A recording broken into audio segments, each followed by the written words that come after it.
রাষ্ট্রপতি একদিকে বলছেন আইনি জটিলতা এবং বুমেরাং হওয়ার ভয়ে তিনি নিজে মুখ বুজে সহ্য করে গেছেন, আবার তিনিই বলছেন তার দৃঢ়তার কারণেই দেশ রক্ষা পেয়েছে।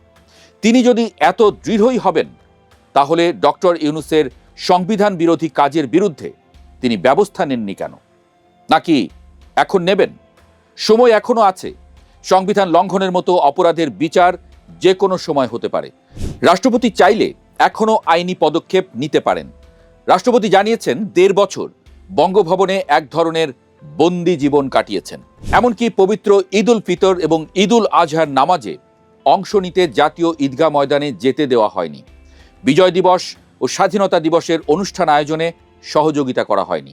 তার প্রেস উইং পুরোটা সরিয়ে নেওয়া হয়েছে। এমনকি সিঙ্গাপুর ন্যাশনাল ইউনিভার্সিটি হসপিটালে বাইপাস সার্জারির পর ফলো আপের জন্য সিঙ্গাপুরে যেতে দেওয়া হয়নি।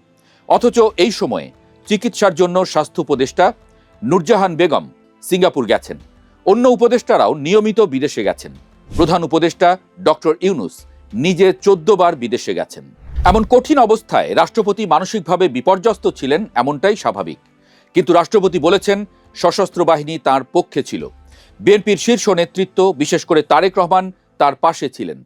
রাষ্ট্রের সবচেয়ে গুরুত্বপূর্ণ ব্যক্তিরা সবসময় তার পাশে ছিলেন।